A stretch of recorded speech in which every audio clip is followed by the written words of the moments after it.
I call the April general session of the Northwest Regional Board of Directors to order. And with that, we will start off with the call to order by Secretary White.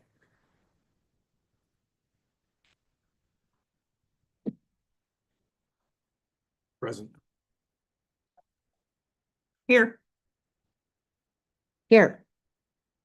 Here. Here. Here.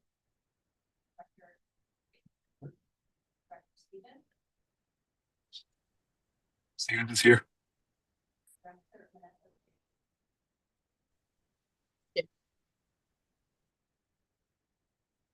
Miriam, are you here with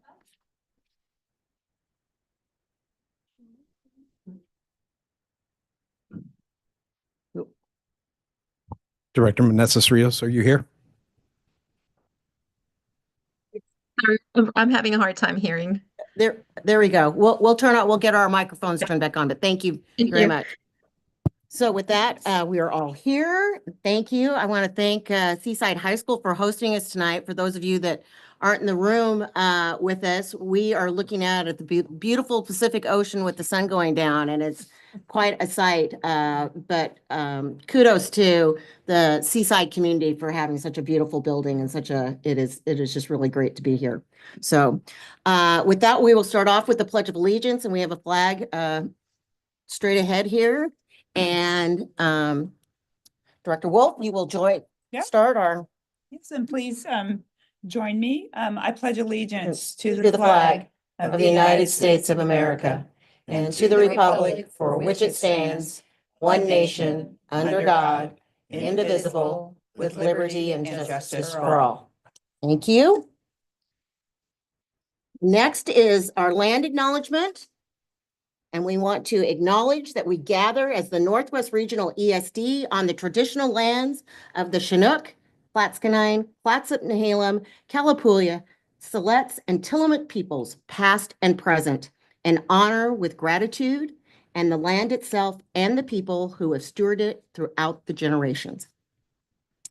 And with that, are there any additions or revisions to the agenda, board members? Superintendent. Madam Chair, for the administration, the board should have received an updated packet with an updated personnel action report. We so acknowledge. Thank you. All right, with that, we will move right into the superintendent's report. Okay. Superintendent. Thank you, Madam Chair, members of the board, and it is beautiful. And very, very thankful for not just the Seaside School District, but also the Seaside School District Superintendent, Susan Penrod, who makes us feel so welcome here and does a wonderful job for the school district. And so just wanted to start by asking Susan to welcome the board and say a few words, if you might. Yeah. Yes, thank you for being here. You're always welcome, and I'm really excited for you to hear from our ninth grade success team. Thank you so much, Susan. So I wrote this board report, and as I sat down to write it, I said, I'm going to be briefer and shorter, and it was 5 pages. And so I apologize for that. It is a busy time right now. As you know, the legislature is in full swing.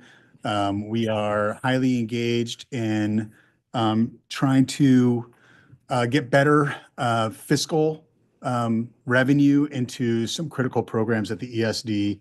It is taking quite a bit of time. I am going to touch on that tonight. One way to shorten a board report is just to move a chunk of it into another item. So that's what we're going to do. We have 4 new administrators that we want to welcome into the district, all starting a little bit later in July, but wanted to have a chance to have the board meet those folks before you take action tonight. So we'll skip that for now. I will start with some of the good stuff. Our communications team, led by Kelsey Soltishak over here, were just awarded, as you see in here, won an award from the statewide Association for Public Relations on their work to center student voice in creating new mascots and themes for our social emotional learning schools. And oftentimes those schools are, they're in the background, right? They can feel like disconnected, and the people in them, kids come from different districts and oftentimes don't always have a sense of voice in place. Kelsey and her team made sure to lean in with the administration there, Kara Olson Sawyer, and the students to develop some identity pieces. And so that was recognized by the state. I thought it was pretty cool. So congratulations and good work. So, there's the good news. All right, let's talk about the legislature. No, we've got a lot of good stuff going on, but the legislature is in full swing.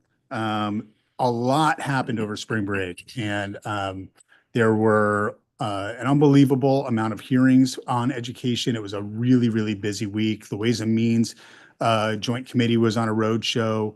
There was a subcommittee meeting for education ways and means during that period of time. And so a lot of us at the ESD, not just staff, administration, whatever, but the board did a lot of work to advocate for what we need here in the northwest corner of Oregon for kids. And especially at the ESD, we serve kids who are often farthest from opportunity, who are, like I just said, a little bit more invisible in communities sometimes, and don't always have the force of advocates behind them. And we certainly have scaled up and tried to really lean into this effort this year. There's a lot going on in specific places. So I'm not going to read this whole thing, right? There's links and testimony and all kinds of stuff in here, but there are some things I want to make sure the board is aware of. And then there are things that have happened since writing this report that I want to make sure the board is aware of. The Ways and Means testimony, the big thing there for the ESD, we are of course very concerned about the state school fund and what it delivers to our school districts. And obviously a lot of what school districts do with us is through the state school fund. But the lion's share of direct service programming that we do at the ESD is in the grants and aid budget. And like I wrote in here, it is a famously opaque budget. Like it is, you have to have an inside scoop in the Department of Administrative Services and the Legislative Fiscal Office to know what this is in this bill and what's not and what level. So for instance, I gave an example in here on early literacy or early childhood special education and early intervention where, and I'm not reading the report, so I don't know the exact numbers, but where what's in the bill is just over $200 million for the state, but what we need is $432 million from the state. And what we're told is in there is $409 million in the state. Because of the amount of federal funds and other resources that go into that bill to make that program whole, you can't possibly know that. So you're oftentimes behind the eight ball around what you are trying to advocate for. It is very difficult to pin down the exact amounts. We believe that's a $409 million budget in order for which for us in early learning it is pretty much a current service level budget to right now. And I will say that current service level budget right now is not acceptable for the state of Oregon. It's not acceptable for the kids and the families, and it's not acceptable for our staff. We are fighting hard for an investment there. I will tell you that everybody in every program has an unbelievable story of need right now in the state of Oregon.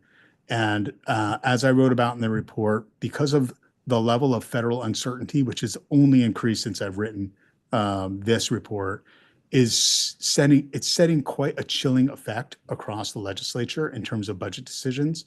We won't know our budget till the very, very, very, very end of this session, which is probably going to be June 30th at midnight, or something like that. It's going to be very, very close to the end of June. We are not going to know because everybody's waiting to see what the federal impacts are going to be, what potential Medicaid cuts will mean for the state of Oregon. The Medicaid revenue from the state of Oregon is a huge part of the state budget. And if that is reduced, the legislature and the governor are going to have really hard decisions to make about people with disadvantaged means in their level of care that they're going to be able to get in the state of Oregon versus programs like EIECSE, Regional Inclusive Services, our technical assistance work that we do with districts around the Student Success Act, our reading programs, right? Those are going to be the decisions that are going to be made. So people are holding tight. I think it's a real shame that we can't get the level of investment that we really need in some of these really upfront intervention programs, so we can reap the benefits on the back end. But we're fighting hard on those things.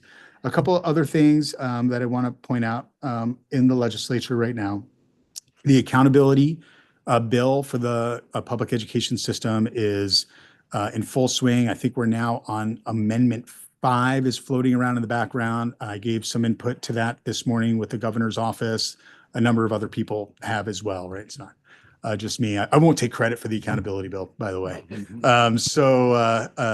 But for the ESD, and I wrote about some of the things in here, so I don't want to talk about them again, but basically in the state of Oregon, we don't have a system that is evident in some other states where you don't meet certain criteria after a while, and then the state has an opportunity to take your funding over and control it. We're moving towards that kind of system here in the state of Oregon. I have shared my opinions with the board ad nauseum around our assessment system here in the state of Oregon. I think it's quite unfair. I think it is, we are doomed to fail within this, the context of the current assessment system. I have made that clear to the people that I talk to.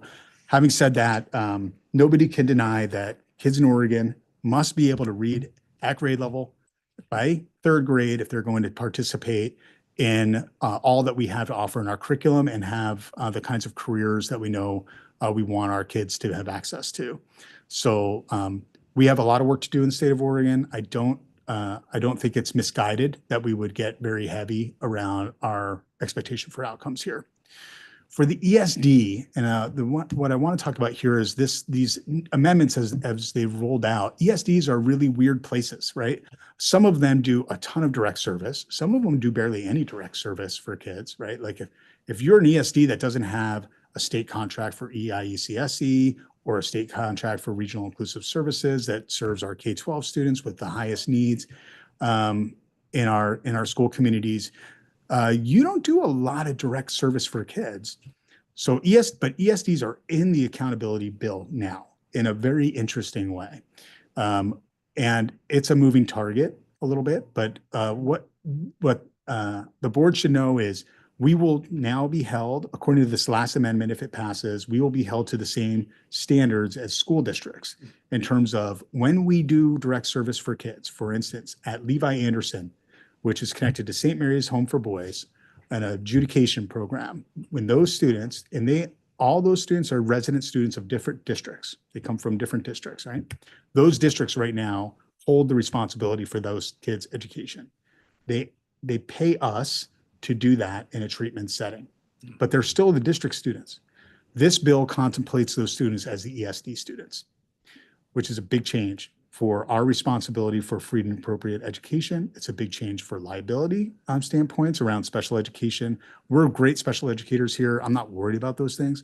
What I am worried about is it sets up a system by which the school systems no longer have accountability for their hardest kids when they place them somewhere else. And if we don't make progress with those kids over a period of time, the state can then control our resources. So if this is the way it lands, we're going to have some very difficult conversations in the next couple of years, because it takes a couple of years for that to happen in this system, but we will need to start contemplating with our districts how to run these programs. So that is something that's occurring. I don't want to freak everybody out, but if it lands in this way, we'll start to have some conversations like that with our school districts. The last piece of the legislative session I want to talk about, because I see one of our amazing staff here, Neha Herzog, and she's going to talk tonight, but we have, I did see Neha, there's Neha. We do a program here called School Safety and Prevention. It's a state contract. It basically is a contract that supports all ESDs get 1.0 FTE for this position. So you can imagine we're the largest ESD in the state of Oregon. We have about 200 schools and 20 school districts that we try to support. This is threat assessment, safety and prevention systems, and it also turns into quite a lot of crisis management. So we had a very, very unfortunate incident in Forest Grove today where we had a number of student deaths. Well, NAHA was helping out in Forest Grove, right? You multiply that by 200 schools or 20 school districts. That's NAHA's work through this grant. As you know, I was a superintendent in a smaller ESD. They also have 1.0 FTE. They have probably 18 schools. Okay, different job, different work. That program is partially funded federally, and those funds have gone away out of the federal budget. And so we are facing a reduction in that program. We're fighting very hard. I don't think when we talk to legislators about this, because it's a mental health prevention position that goes across the state, and we can all see what's happening with kids and families and how stretched everybody is. The legislature, when we talk to people, they're like, we're cutting what? No way. Right. So I actually think we're making a lot of headway, and that's what our work is, right? We have to help people understand what these critical pieces are. So I feel very optimistic. About that program, and it's a really important one for us. Okay, enough of that. So we have just finished up I'll just call it a road show, a local service plan road show with our school districts. Paul got to be a part. Oh no, you weren't at that meeting. Yeah. So we were in Tillamook County 2 weeks ago or so and Clatsop County here 2 weeks ago, out to Columbia. And then we did Washington County. Last week, we met with every Washington County district separately, except for Banks and Gaston came together. A lot of time spent with our school district teams. It was a great opportunity for us to actually meet with more than just the superintendents or Jordan, just with the CFOs to talk about this thing and try to help people see all the systems and programs, services that people can participate in the ESD.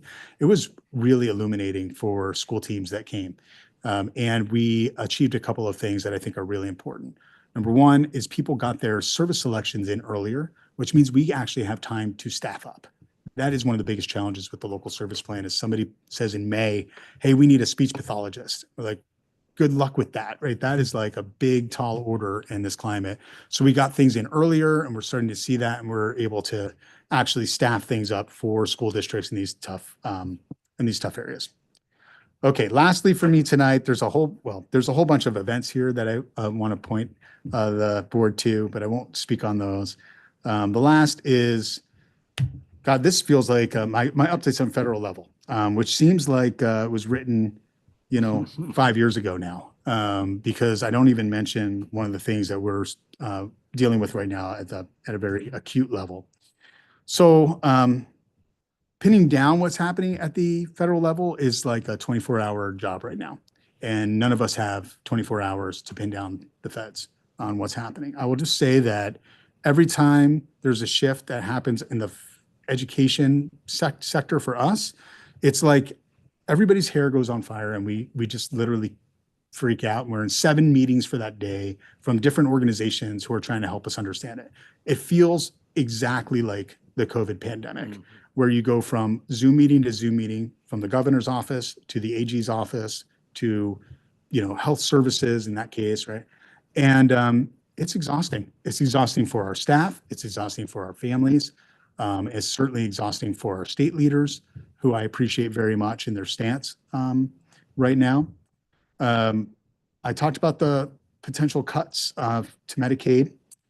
What I didn't talk about here is the new letter that we got recently, which was a letter that requires school district and state leaders to sign a notice that says we're not doing DEI programs, and all that mess.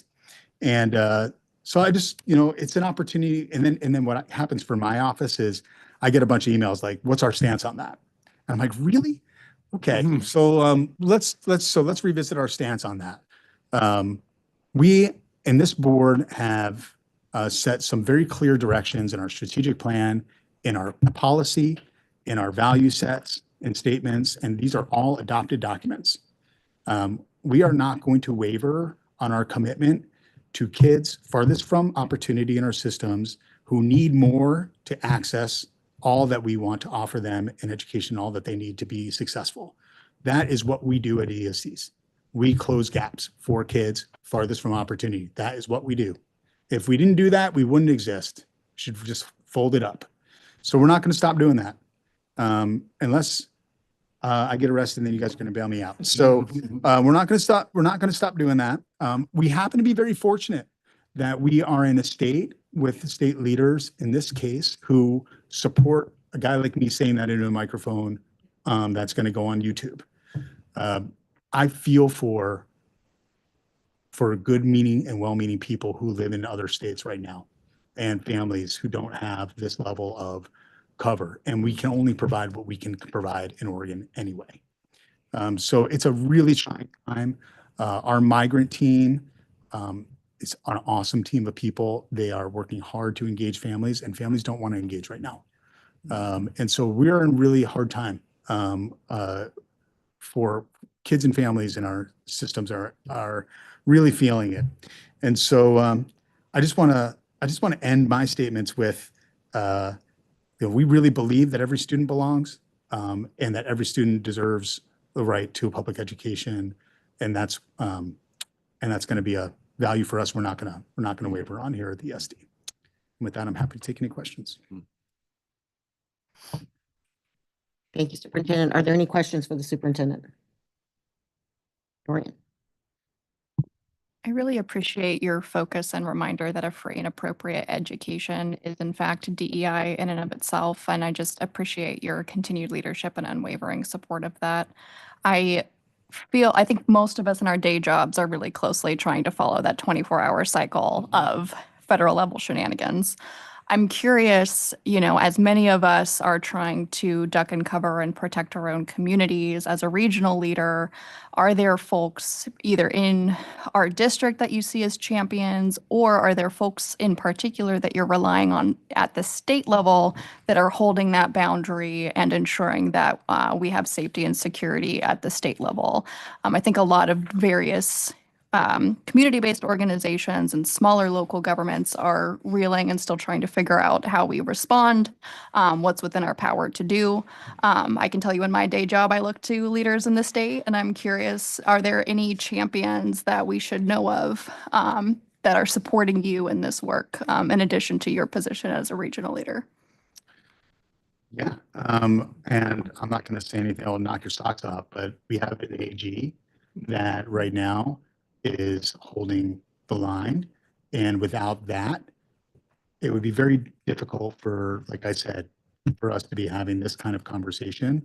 Not that we wouldn't have it, but it would have different kinds of repercussions in the state of Oregon. So I look at our AG's office. I think our governor is very clear on this, and our commitment to belonging here in the state of Oregon. And then I have to say, I meet with our regional superintendents every month, and there's not a superintendent in our region that doesn't fight for kids in this way and believes that every kid in their jurisdiction belongs in their schools. So I'm very proud to work with courageous leaders.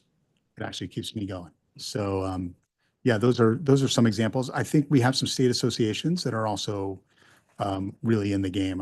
I'm proud to be a member of COSA. That's the Coalition of School Administrators. And I think the Oregon School Boards Association has done some really good work on teaming up with COSA and the AG's office and getting some things out that help us lead in community.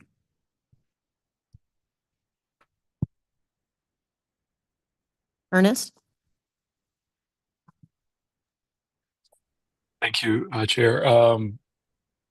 Dan, as always, excellent report.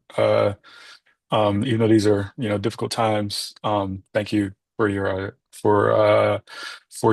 transparency and thoroughness. In looking at the Department of Education's news release from April 1st that was linked in your letter, there are some programs that involve ESDs. I'm just curious to know if any of those impact us, our staff, or our kids directly. Yes. Thank you for that, Director Stevens.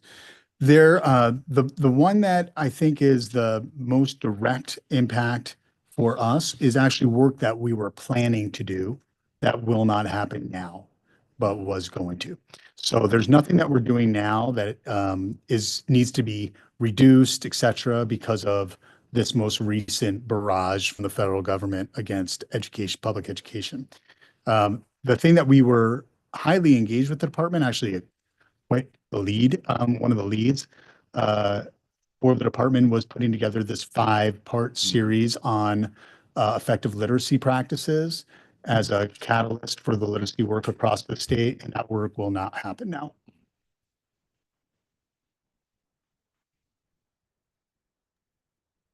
Thank you. Thank you. Any other comments? All right, thank you, Superintendent. Move on to the next order of business. One of our favorites, recognition and good news. Kelsey, would you like to join us? And most everyone's here. Can you guys all come up and we'll shine the light on you? I need to stand near this mic. Yes. So I have with me tonight our 9th grade success team, but they're here to make introductions to the Seaside 9th grade success team. This team first came into view for me because they put a video together about some of the ways they're applying their learning, which is really exciting. They're testing change ideas here and also serving as a model for how to do it across the region. And so we just wanted to keep shining a light on them and uplift the work that they're doing so that we can have more people learn from them. So with that, I think Ryan on our 9th grade success team is going to introduce the Seaside team. Good evening, everyone. My name is Ryan You Hamilton. stand near this so they can hear you on there. Good evening. My name is Ryan Hamilton, and it is an honor to be here and to speak for my colleagues, Annie and Hillary. And we're here to support our wonderful and amazing team at Seaside. This is Lynn and Jane. And they are amazing, not just because of their adult teaming and the work that they're doing as a team of educators to improve systems, but because they are leading and spearheading work, co-leading, co-designing with students on their team. So I have here Hillary and Kaylee, who are our student interns, and they've been leading some really amazing student-led initiatives at the Seaside High School. Does anyone from your team, Lynn, do you want to share anything about your team or? Just that, like Brian was saying, and we talked about this earlier, that it's testimony to the partnerships that adults can have with students.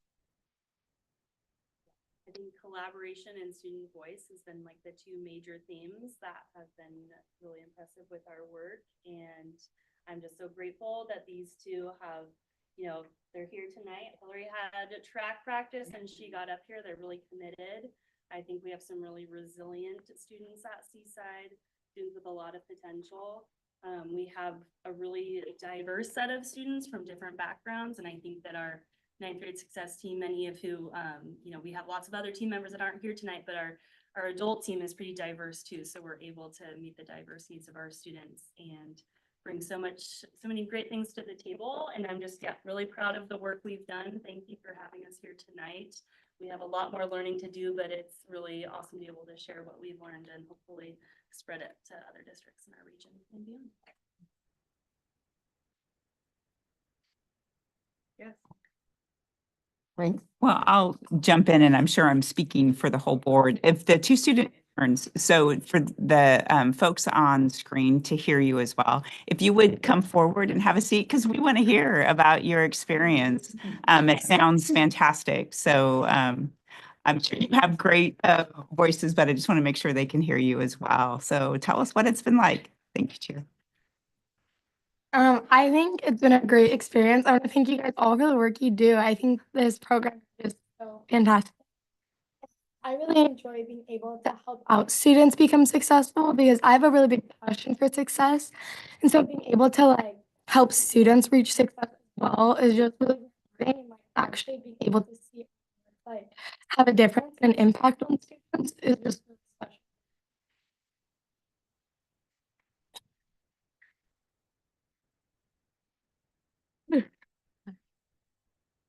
really I like you guys do, and I couldn't agree with her more about, being success driven, and like I think it's really like, affirming the progress we have been able to create within like the freshmen, and now we're moving into like helping middle schoolers, the eighth graders, a step further, and I think that's pretty amazing as well.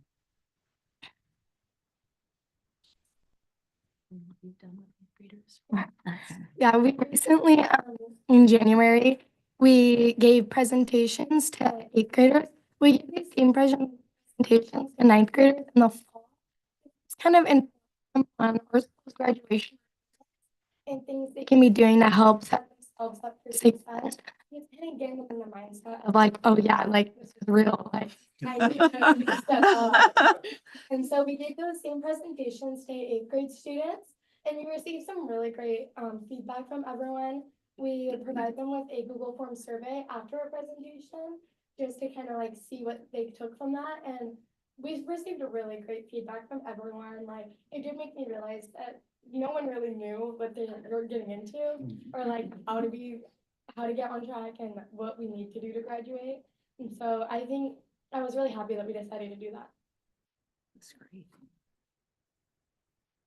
Any other questions from the board? Doug? Jane, I have a question for you, because I think you're about the only person that has the history that goes back when we had so many buildings and so many different locations. What changes have you seen? When I designed the K-12 campus and all this stuff, one of the main pieces was teacher and student collaboration. What teacher and student collaboration efforts have you seen? What change, what differences have you seen between the old system and the new system? That'd be great. Yes, we go way back. So clearly the biggest change is we're all together in the same building right now. So we're secondary. So we have this half of the building is middle school and this half is high school. So not as exciting of a transition of getting to go to a brand new school. You just go down the hallway, but it is still very special for them.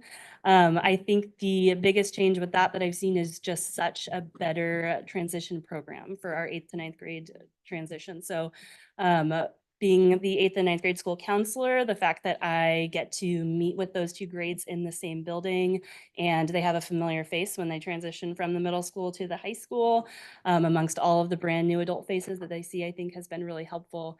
And then also bridging that gap between the middle school staff and the high school staff. There's been a much stronger sense of community amongst those two different staffs, and having more opportunities leading up, right around this time, springtime, getting together with both of the 8th and 9th grade teaching teams and talking about some students that might need some extra support and what has worked well for them in middle school and what they might need in high school has been really great.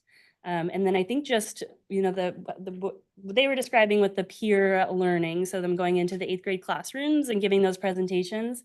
I know the 8th graders appreciated a break from hearing from adults and hearing from their peers, and then being able to give some real life, this is what I wish I would have known. And then also our middle schoolers just getting to see the life of a high schooler on an everyday basis and feeling inspired about what they have to look forward to. So that has been huge.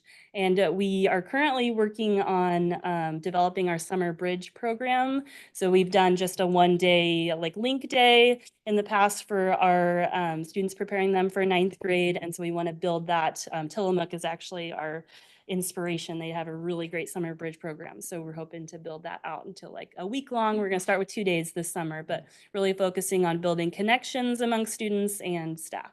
Yeah. Any other questions? I do. So thank you guys for being here. It's really nerve-wracking, I'm sure. So thank you. I do have a question for the adult squad here, which is, what are the key things that you need to have in your system so that you can do this work? Like, what are the non-negotiables that system leaders should know that have to be there for a 9th grade team to be able to engage kids in this way?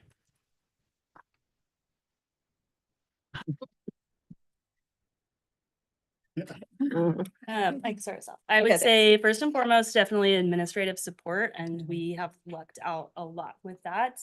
From superintendent to the building administrator level, everyone has been so supportive of our ninth grade success work, and the major ways that that has really shined is through protected time. So we're one of the rare, I think, ninth grade success teams that has protected time every month. We actually meet twice a month as a whole team, so that's ninth grade teachers, that's me as a counselor, support staff, all of us get together, and that time is protective and it's fought for. So that is huge because that maintains that consistency of our work. Also just them being supportive of all of the crazy ideas that we come up to and come up with, and being supportive of us bringing those out. But I'd say that protective time and just general administrative support, and then us feeling comfortable going to them when we do need an extra level of support. Yeah, yeah, just to carry on with that, that really is the crux of it all, aside from an all-in attitude from basically teachers and staff. Like, we really need that. And I think that goes to testimony again to teacher efficacy, how much we talk about that. And so I think the more all-in everybody can be about our students and the community and what we have here, this can trickle more than ninth grade. And I think maybe we could get to those kids that they say are done at third grade. I mean, right? Like. Thanks so much. So I think one thing to mention is having that are willing to give up some of their power, right? And give that power to students. And these two are great examples of that. So, and in Northwest Regional, we pay our student interns. So that's a thank you to all of you that we are able to offer stipends and really pay kids and value their time. So thanks for that. And all the training that I've had this year and that you give for us, it's like these trainings, and there's the new coastal ones, and they've just been fantastic for us. Yeah, opportunities for the different teams in the region to be able to come together and collaborate has been huge. We've learned so much from Astoria's team, Tillamook's team, like I was seeing, so having those opportunities and for them to get together with the student interns from other schools, it's been awesome. Yeah. I would like you to talk about story circles. And any data that you have. Oh, no, here we go. Your impact. Yeah, so we started story circles last year, and they're basically just it's like we kind of find with their help, we get students who like need that extra support and are just kind of struggling in all different areas. It could be like their home life, academic, just like all over. And we just kind of meet with them, ask kind of questions that are kind of like all over, like different genres, and just kind of allow them to connect with each other, to like know that they're not alone in their struggle. And to just feel kind of connected and like just improve that like community like involvement and like school involvement with each other. And then we received such great like feedback from that last year. Our school actually like our attendance rates increased, I think by like 10%. And they think that could have been a cause from our story circles. And so that was really great to like hear and know. And so since those worked out so well, we decided to continue them this year. And they've been doing really great. We've had of students. It's been kind of difficult trying to find a routine with them to get them to be comfortable with each other, but I've really seen like improvement in all of them, and they're becoming more and more comfortable with each other. And yeah, it's student led by us, so it allows that them to feel a little more comfortable talking to us without like having an adult like listening. It kind of takes off that pressure. Even though we want to. Yeah. And today we just made a new arrangement. We're gonna do a math specific support group. That is one of our last periods. So we're really excited because I think there we can get some data that's real helpful. That's a quick question. So we know you had an impact on the other kids. What impact has it had on you?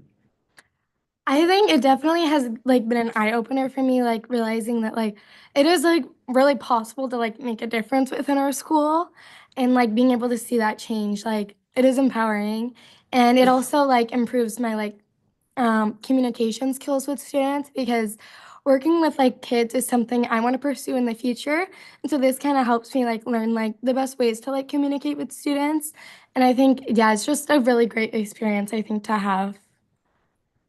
For me, I'd say it's much more like it's allowed me to reflect on my own experiences in high school, as well as like kind of see, I guess, how would you say it? How students can change from like being, very closed off to like actually being very open, and you learn so much more from them that you wouldn't like know from like first glance. And I think that's pretty wonderful as well. Yeah. So I just have to say thank to the whole team, but for you too, to say that the last few months have been tough is an understatement, and you just re-inspire me. You give me hope, and it means a lot. So thank you all for being here and for you guys sharing. So thank you.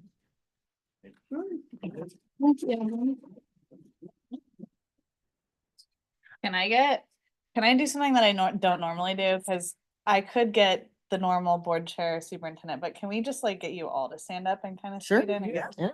the whole board with, and you guys up front? I think there'll be room. We'll see. Yeah, you guys should be in it. Good job. Can I try and squeeze you in there too? I mean, I won't force you, but it does make it possible. I actually can. There's actually like quite a bit of tall people behind me, so this is working out. Okay, this is great. Ready? 1, 2, 3, and one for the closed eyes. 1, 2, 3. Thank you guys so much. Maureen and Becky, do you mind grabbing those bags behind you and making sure they all get one? All right, thank you.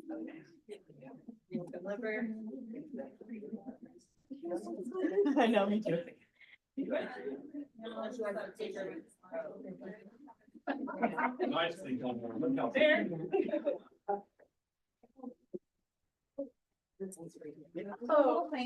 Thank you all so much for being here. We really appreciate it. Our next order of business is public comments. Sorry. Gonna do some. Oh, that's right. I'm sorry. It wasn't in bold. I apologize. New administrator introductions. Yes. Superintendent. I apologize. It's very Not a important. hotline. Yeah. Thank you, Madam Chair, and that was awesome. So sorry to the administrators for having to follow that act. But we do have some folks here in the audience that I want to make sure to have come up and meet the board. So Jeremy and Catherine, if you're, can't see Catherine. Oh, there you. If you guys can come up, and we are being joined by Adam, and there's Adam up there, and we'll be bringing Robbie Davis in as well. So very quickly here, I think it's important that the board gets to meet our administrators that are coming into the organization, and to welcome them and, grill them about their experiences and give them another job interview. I'm just joking. I'm just joking, but I do think that we have a very special, truly special set of educational professionals that want to come work at the ESD, and we are very excited to have them joining our team. So in order of my report, which has no alphabet, sorry, it's not a favoritism thing, but here's Catherine Dalby. She's the first one in the report. Catherine and I do have the most experience with Catherine. I've known Catherine for about 12 years now.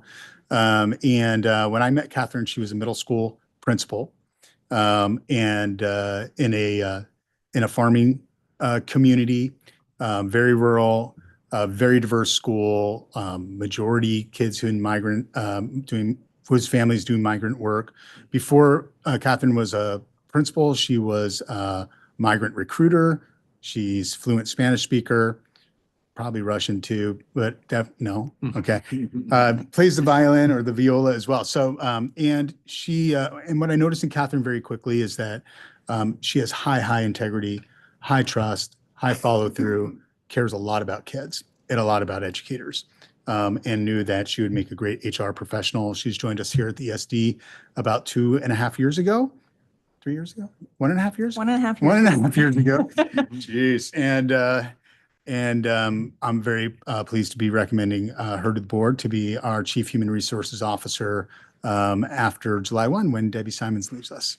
So welcome, Catherine. And if the board wants to ask any questions, go for it. Any questions? Just that we're thrilled and to have the continuity and to have so we're very fortunate to have such a seasoned professional to stay on with this. So thank you so much for stepping up and being a bigger part of the team than you already were. Well, So, thank you so much. I'm really looking forward to it. So thank you. right. All right. Up on the screen, we have Adam Whalen, and Adam is zooming in from somewhere in the Willamette Valley. And he is joining us from the Willamette Education Service District and is going to lead us in our new Office of School Performance and Workforce Development. So I met Adam, it's probably been about a decade. I met Adam. He was instrumental at Willamette ESD in elevating dual credit work. And he eventually became the director of the Willamette Promise program. And then has done some other things since then.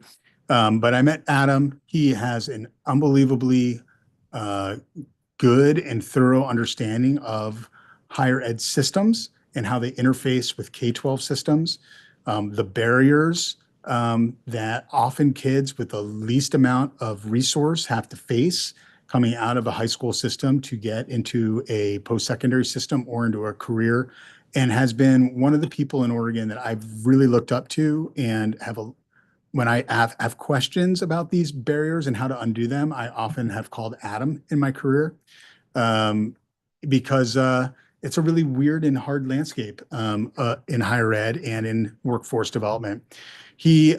Another thing that Adam will bring, Adam was instrumental in opening and supporting the first career center, skill center, that's run by NESD in the state of Oregon, the Willamette Career Academy. In that academy, kids have access to work related experiences, career pathways, some apprenticeship programs and things like that are blooming from those experiences. And it's just quite a program. And so we were unbelievably excited when Adam applied to be part of our team. And so Adam, thanks for being here tonight and welcome to the squad, and happy to have you just say a word or the board to ask a question. Yeah, thanks, Dan. Madam Chair, members of the board, I cannot wait to start this new chapter, new journey with you all. And I literally mean that I cannot wait. I'm picking days in May and June to come up and visit because this is just a really exciting opportunity. So thank you for the kind words, Dan. And I really look forward to getting to know all of you. Yeah. So, hi, Adam, Paul Gerald. Been on the board here for about 1.5 years now. I think it's been about 1.5 years. My day job, I'm president at Tillamook Bay Community College, so we'll get to work together in that capacity too. I'll comment on Adam in just a second, but I think that just for the perspective of the board and how challenging is, I don't know why Dan looked at me when he said higher education landscape is challenging. He looked right at me for that, but the landscape is very challenging when you're trying to, and we've been trying to do this in Tillamook County.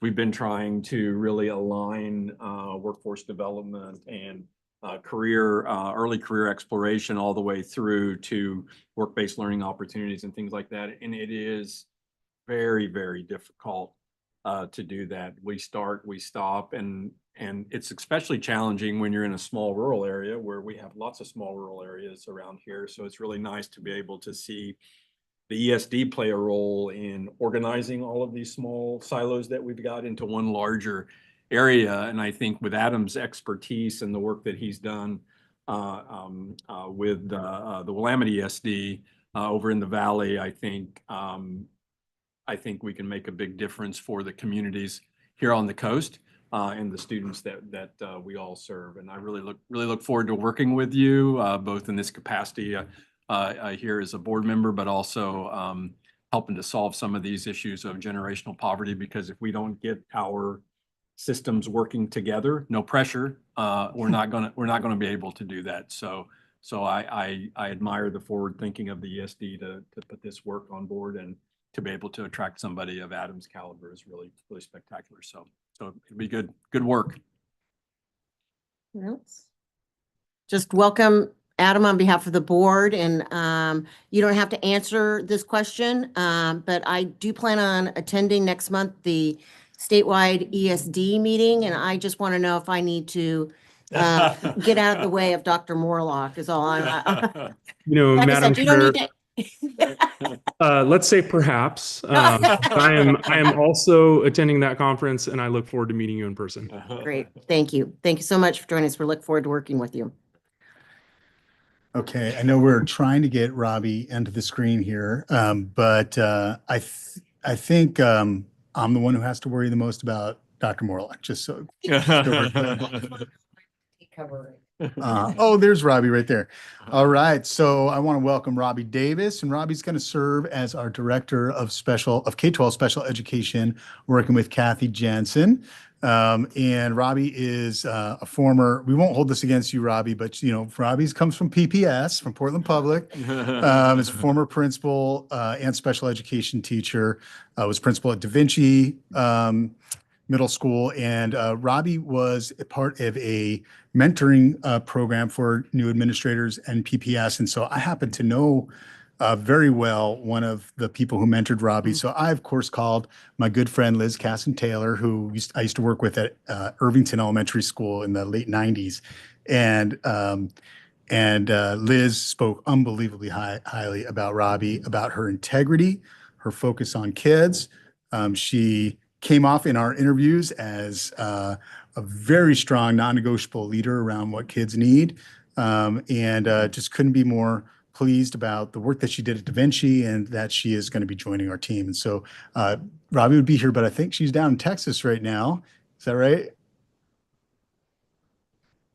Uh-oh. She's frozen. She's frozen. Oh, I'm going to assume that that's correct. I think Robbie's down in Texas. And when she gets back on here, we'll let her say a few words, but I'm very excited about Robbie.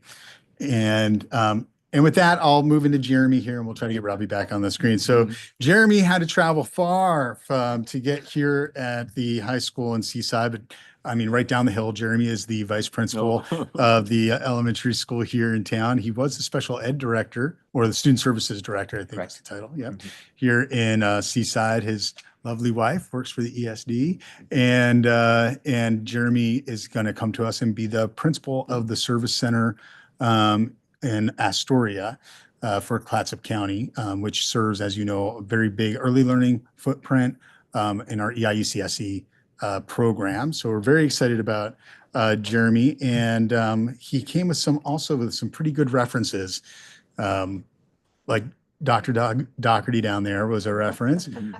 Sheila Rowley was a reference. Susan Penrod was. So he's got all the Seaside bigwigs who gave him a glowing report. So really excited to have you join the team, Jeremy. Yeah, thank you. And thank you to Susan and the Seaside School District and Doug for preparing me so well for this position. I share the same vision and goals as the ESD, and I'm really excited to get to work, and really excited to continue to serve the community that I live in Clatsop County.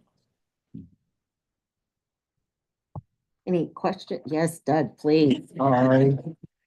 Superintendents are known for a lot of things, but they're not known necessarily. We keep this sort of quiet, and that is our recruitment of staff. And we're always out looking at talented people and trying to figure out things. And Elizabeth Friedman was our special ed director, and some organizations snatched her up. She came and worked as the service center person for the ESD for a number of years. And I knew exactly who my first person was that I was going to go after. And it was Jeremy and Nick Connie, because he had a great reputation, and I met him, and he's so student focused.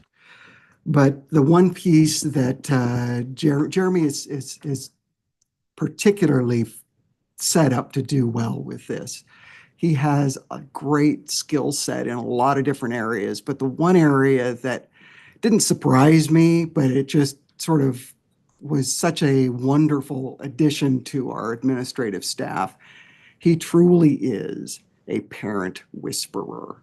If there are tensions or if there are issues, he is outstanding with staff and with parents that just have concerns, and he just helps people understand it's okay, and this is what we're doing, and this is how we're doing it, and we need you to help us do this. You know, it just is, you're going to do so well here. I'm just so thrilled. That's very kind. He clearly hasn't spoken to my kids anytime. But thank you very much. I appreciate that.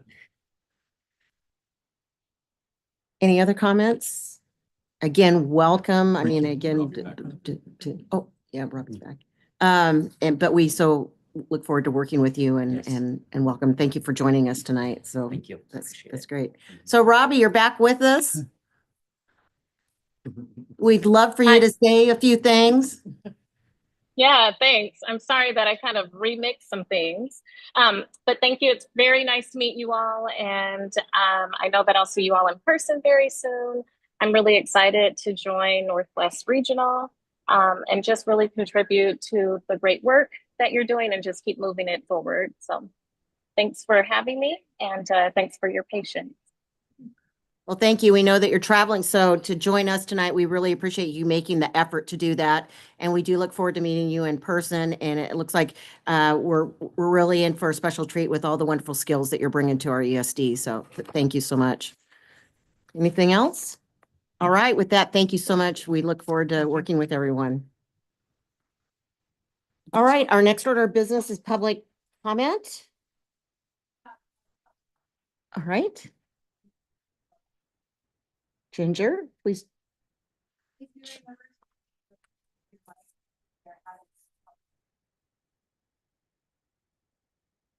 Welcome. I'll bring my teacher voice. Yeah. My name is Ginger Gamboa. I reside in Washington County.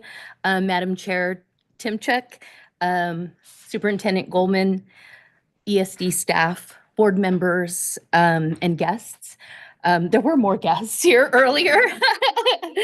I wanted to be here in person so I could introduce myself to you. I am co-president for NWEA Northwest Education Association. I know that we have had interactions with many board members.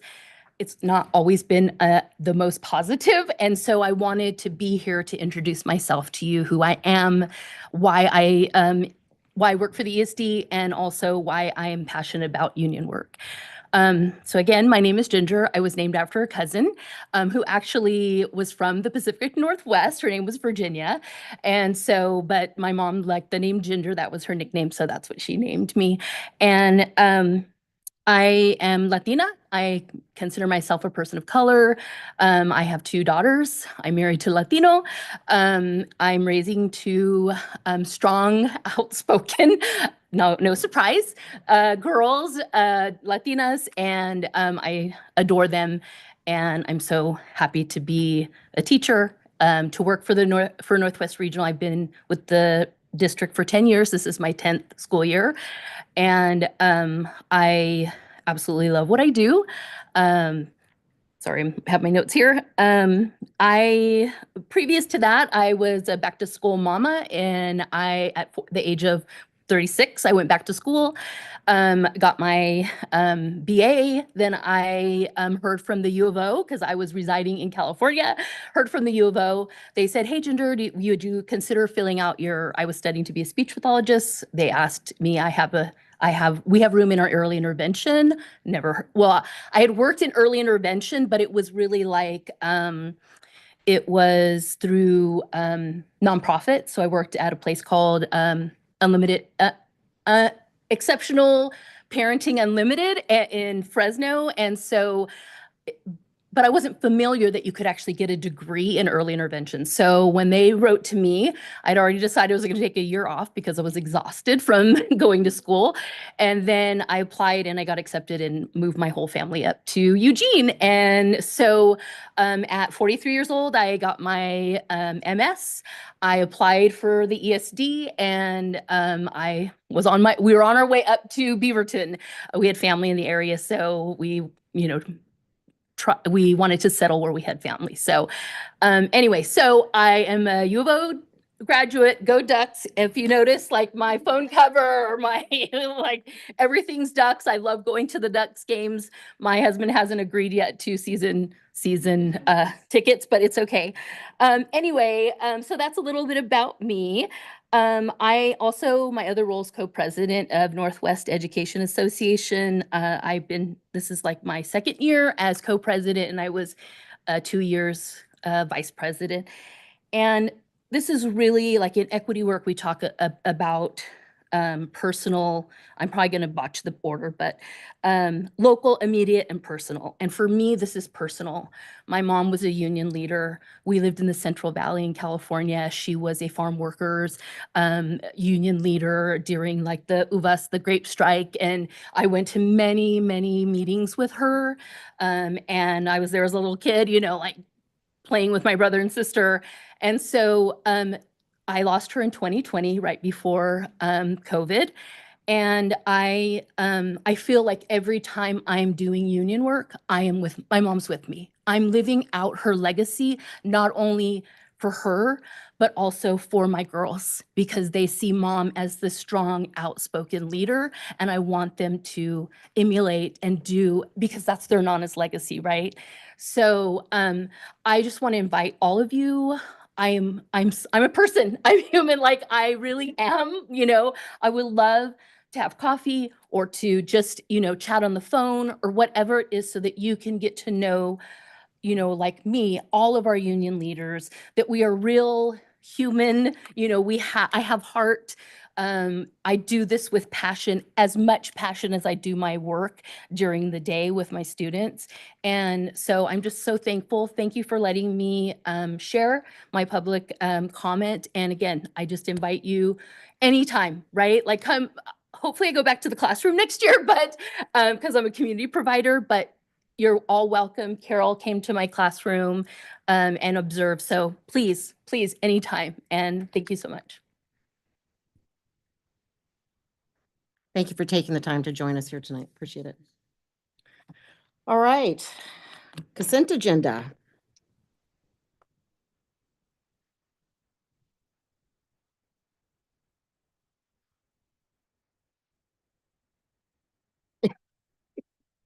I move we accept the consent agenda as presented. I'll second. It's been properly moved and seconded that we accept the consent agenda as it's been presented to us tonight. All those in favor signify by saying aye. Aye. Aye. Any opposed? Aye. So moved, passes unanimously. Pardon? Director Wolf. All right, now to reports and discussions. Our first order of business is school safety and prevention services. Ryan?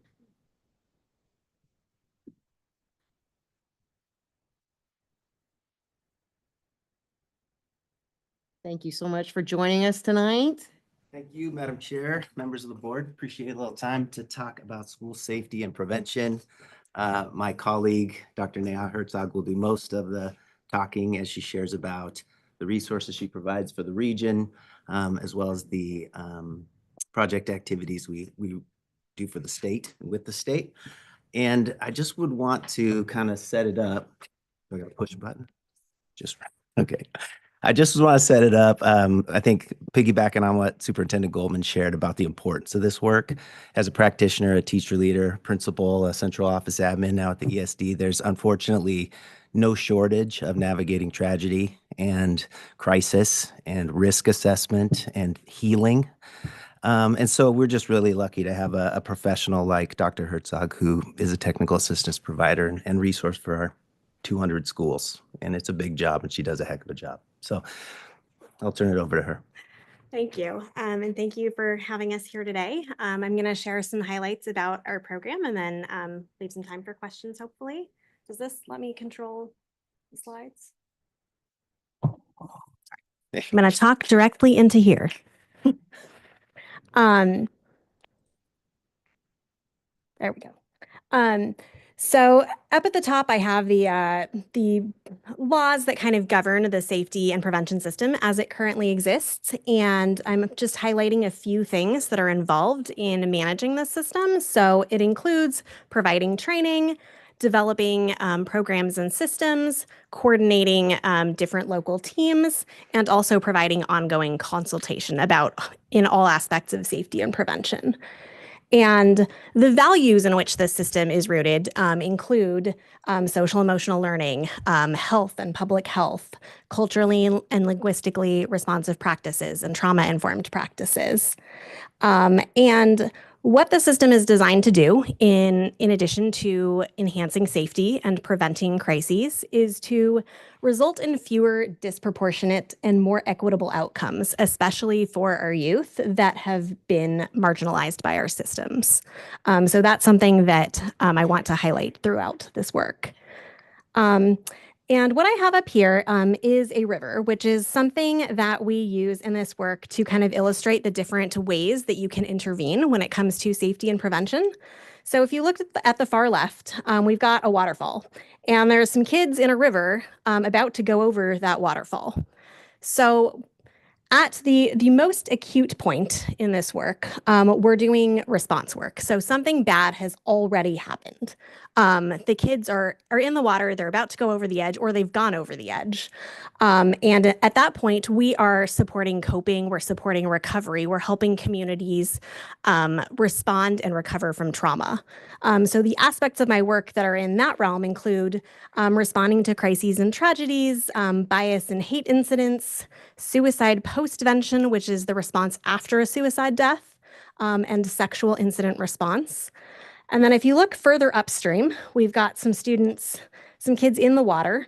And if we intervene a little bit earlier, we can hopefully prevent them from getting to the point where they're at the waterfall, preventing further harm from happening. So that's what we call the intervention stage. That might be responding to a threat of violence, an individual who is exhibiting suicide behavior, or a tip that we get on our anonymous reporting line from the Safe Oregon tip line. Ideally, the majority of our work is happening way back over here, further upstream, where we see that bridge. So we want to address the systems that are causing the students to fall into the water in the first place. Because ideally, rather than having a bunch of people pulling them out, we want to fix that bridge so that students aren't falling into the water. We want to address we want to maybe put up some signage about the bridge until we're able to fix it so that they know that there is a problem up ahead. We want to address why these kids are out here in the first place, and maybe there's a safer place that they could be. So where I want to be spending the majority of time is in this prevention work, and that's dealing with the infrastructure, capacity, school culture and climate, social emotional learning, and supporting districts with their planning in these areas. So just to take an example of a situation and how it might include all of these different areas. So take a situation where a student dies by suicide.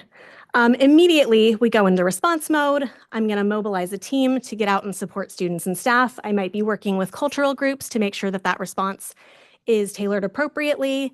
I might be coordinating with the county suicide postvention response lead to request extra support from the state, which is available when there's a suicide death of a youth. And I might be coordinating with other agencies to provide additional support to that community as well. In doing that, we're also making sure that we're memorializing and responding to this death in a way that prevents contagion, which is something where if a youth dies by suicide, it tends to increase suicide behavior in other youth. And there are recommended best practices for how to respond so that you don't increase that risk. We're also going to be doing things like sharing hotline numbers for support and the Safe Oregon tip line so folks can report concerns about a friend.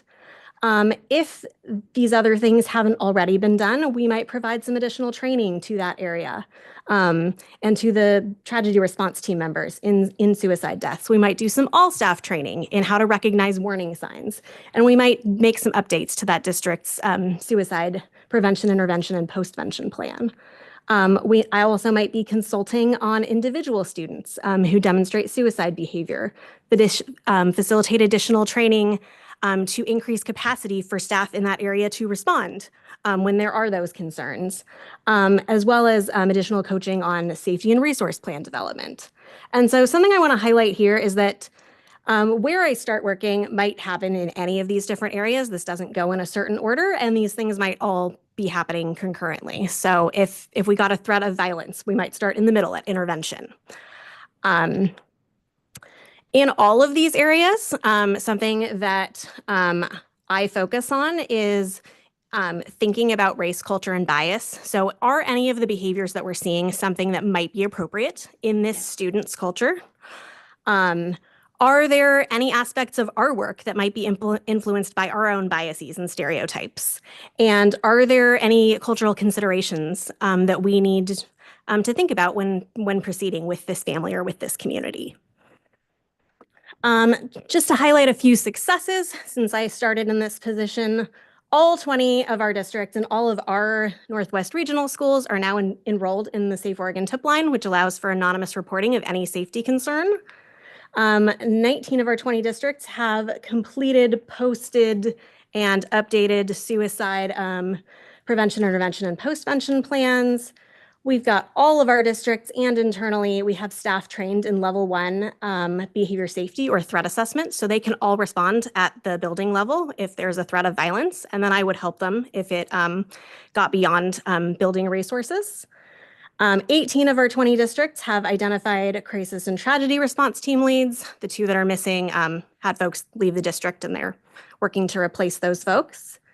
And we've held in this biennium so far 58 professional learning opportunities and have 5 more scheduled this spring. And those professional learning opportunities have been very well received. This data is kind of incredible to me. Everyone is basically agreeing that the trainings that they're attending are helping them learn information and leading to improved outcomes. And the vast majority are also agreeing that it will lead to improved outcomes for historically marginalized students. And that's an area that we're always working to improve even further on. Looking forward, some things that we are excited about coming up. Given that we have these funding concerns, something that I have been working on is a partnership with Washington County Behavioral Health, where they're going to be providing funding to us to support mental health training for the next biennium, as well as an MOU in progress with some of our large Washington County school districts so that they can provide staff to do these trainings in exchange for being able to have all of their staff attend these trainings so that we can build capacity regionally. We were also selected as a pilot site for the Bureau of Justice Stop Violence Grant. The purpose of that grant is to document and evaluate the impact of our, when we assess threats of violence, and especially on student outcomes with the goal of reducing disparities in those outcomes. So that's going to be starting soon. I recently joined the first cohort of trainers in Be Sensitive, Be Brave, which is this new state-sponsored universal suicide prevention training that was built with cultural responsiveness as a part of its inception rather than kind of being added as an afterthought. So I'm really excited about that and to be able to bring that training out to our region this coming year. And then a few partnerships that we're excited about as well. I am a part of the child fatality review teams now in 3 counties. Columbia County I've been a part of for a while. Washington and Tillamook are newer. And those are the teams of folks in the county who review every time there is a child in the county that dies, not of medical causes in a hospital. We extensively review that situation and make public health recommendations for how those kinds of deaths can be reduced in the future. In Washington County through the DA's office, I'm part of the bias crimes multidisciplinary team. That's a team that most counties don't have. And for that reason, we're participating in a national research study to kind of study the benefits of that on victims of crimes as well as the rates of crimes in general. I'm working with the Oregon Health Authority on a toolkit for schools with templates for addressing individual suicide risk. We did some pilot work with the Oregon Association of Community Mental Health Programs, where we pair suicide response training with a community planning workshop where we get all the stakeholders in a particular county that we can get to the table, law enforcement, juvenile justice, medical examiner, 911 operators, community mental health and medical providers, all together to plan how to appropriately respond to a death so that everybody is on the same page and communication flows well. I've joined forces with our attendance services team and our MTSS coaching to form BASES, which is behavior, attendance, and social emotional systems. And that work is because the proactive preventative upstream work that supports students being safe and feeling safe also supports students wanting to attend school and students having fewer behaviors and having the skills to manage conflict and emotionally regulate. So our kind of proactive work is very overlapping. So we've joined forces to offer content in that area. And that, this is not doing anything. That's the end. So yeah, I'm happy to answer any questions too. Well, thank you very much. That was a lot of information, and we know it has been a tough day for you. So thank you so much for joining us today. Is there any questions from the board about any of the work? Thank you so much. I have a question on one of your slides, and I apologize if I get the wording incorrect, but you referenced joining a new cohort that I think is called Be Safe and Be Brave. Be sensitive, be brave. Be Yes. sensitive. That's why I was like, I don't think that's right, but I know it's an S. So just briefly, can you give me like an example what you hope that accomplishes to be? Is that feeling empathy, but pushing like resistance or, resilience to move forward? Was just curious about that. Yeah, so it's a training that's geared toward general audiences, and many of our school districts have some sort of general, like 1 to 2 hours recognizing warning signs of suicide training as part of their comprehensive suicide prevention, intervention, and postvention plans. And the majority of districts right now are using a program called QPR, which has been around for a long time. There are some concerns about that program not really centering all cultures and being sort of centered in like a white European lens. And so what Be Sensitive, Be Brave does is it talks about how warning signs might differ in different cultures, and you might see different kinds of behavior or different kinds of ways that you talk about suicide, and also how the intervention might, like how you might ask a question differently, because in some cultures, actually saying that word would make somebody shut down because it's not something that it's appropriate to talk about. But if you ask the question in a different way, then someone might be more likely to give you an honest answer. So that's what I'm hoping to offer as an alternative, or in addition to other trainings that are out there, so that we can adequately serve all of our students and community members when they're experiencing a mental health crisis. And that training was done in collaboration with a whole bunch of different cultural groups who are a part of making that. Fantastic. Thank you. Any other questions? Dorian. Good evening. Thanks so much for being here. We know that your work is quite literally life-saving, and we really appreciate it.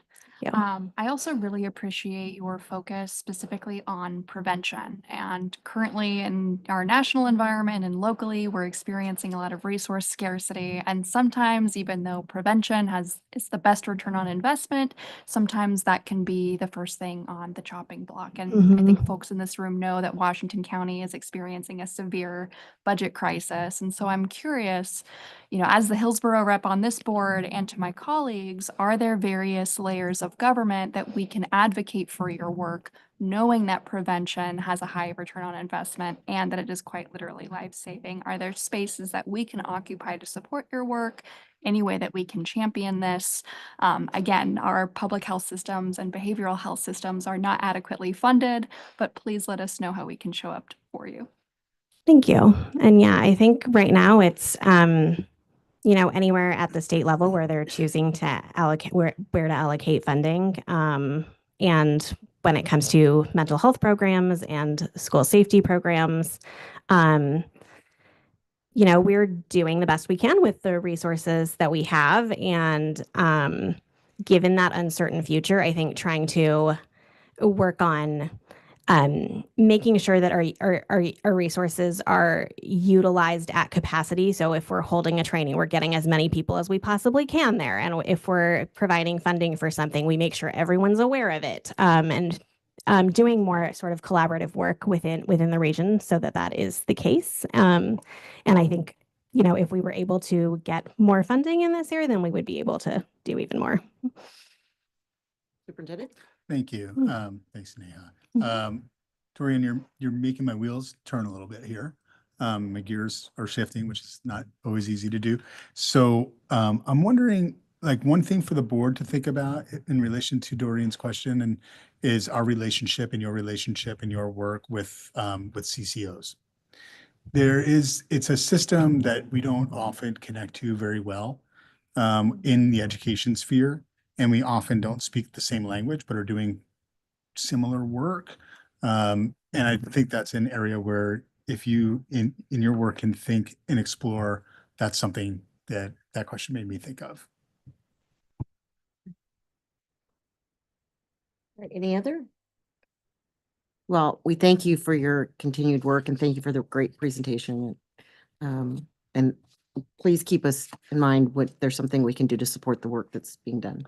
I will. Thank you. All right, next up, we have proposed policies GCBDC GB GDBDC and GCBDD GDBDD. You ready? You're up? Ready. Madam Chair, members of the board, there will not be a test on the numbering, lettering system of the policies. And I have the good fortune to be able to bring these policies for you today. Debbie was not able to be here, and so she saved me the great favor of preparing everything for you. So I just wanted to talk a little bit about the two policies for your consideration and just give you a little background kind of history lesson. Prior to 2016, employers had our negotiated sick leave benefits, FEMLA and OFLA, Oregon Family Medical Leave Act, and Family Medical Leave Act at the federal level. In 2016, legislation was passed for sick time, Oregon sick time. And so you'll see that's the second policy listed. And that went into effect in 2016, and the coverage there applied to all Oregonians, part-time workers, temporary workers, seasonal workers. And it was new for us in the school setting because we've already afforded our employees sick leave benefits contractually. And so the policy you have before you having to do with sick time just explains how, as an ESD, sick time kind of marries up with FEMLA, OFLA, and accrued leave by contract. So there's that. And then after 2016 came Paid Leave Oregon. And so it's commonly referred to as Paid Leave Oregon or Paid Family Medical Leave Insurance, PMFLI. And so that was enacted in 2019. Districts began collecting contributions from employers and employees in 2023. And then staff could apply for benefits starting in 2023, of September 2023. And it's very complicated as far as, can you stack these different leaves concurrently? what type of leave goes with what type of situation, whether it be employee, family member. And so recently, Senate Bill 1515, which went into effect July 1st, 2024, really attempted to kind of streamline all of these different leaves and provide some guidance to those that are trying to implement them. And so because of Senate Bill 1515, you're going to see a lot of updates having to do with all of these leave laws and trying to help us as an organization, help our staff make sense of all of this. So that's the history lesson. That's why you'll have all of these policies. And notably, the PMFLI now exclusively covers what they're in Oregon we're terming safe leave. And so that's time off for survivors of domestic violence, harassment, sexual assault, stalking, and bias crimes. And so that's just more of an all-encompassing phrase in order to, one, acknowledge the impact that those type of experiences have on employees, and also to simplify it so you don't have to be worried about, does it fit in this category, that category, and so have you. So you'll see throughout that first policy for your consideration that use of that term safe leave. So I wanted to make sure that you all knew about that. And then there's an addition of the bias crimes. And so their bias crimes are hate crimes, criminal acts motivated by prejudice against many of our Oregon protected classes, race, color, religion, gender identity, sexual orientation, disability, and national origin. And so you'll see that update reflected in that first policy. And I'm happy to answer any questions, but that's kind of the history lesson, a little bit of the background. Sick time, this is a new policy for us as an ESD. We do not manage our own substitute services. We contract out for that, and primarily in ESDs and districts across the state in 2016, when we have employees that didn't necessarily accrue sick leave, sick time was really important. So we just wanted to make sure to include that in the suite of policies for your consideration this evening during this first reading, but just wanted to kind of explain why that started in 2016 and you're just seeing the policy here today before you. So happy to answer any questions. Questions from the board? I'll just have one quick question for the record. Is with the different leaves, is there any different fiscal impact to that? Potentially, with the way the Senate Bill 1515 really delineated what can be stacked with OFLA and PFMLI. And so there is, in some cases, people can stack up their Oregon family leave and the paid family medical leave insurance. And so they could potentially be out of work for a longer period of time, which would potentially incur more cost for the agency. And again, I know that's not anything different because this is what the state law requires. Right. So we need to reflect it in our policy. Correct. But just by making the change that we are aware as a board that there could be some. Yes. Yes. All right. Thank you very much. Absolutely. Appreciate the history Thank lesson. you. Sure. It's a complicated one, all the leaves. All right. Now we will go to approve internet resilience contracts. Stewart, you're up. You get to come over here and see how it feels.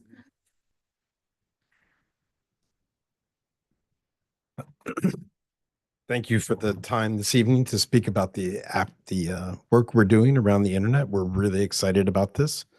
I don't have any slides to share. Most of the information's already in your packet about the work we are trying to move forward, including a map that highlights the amount of work that we've been able to accomplish working in conjunction with E-rate funds and our districts, who are critical partners in trying to move this work forward. Because honestly, this is co-design. It is work that we do aligned with them to move this work forward.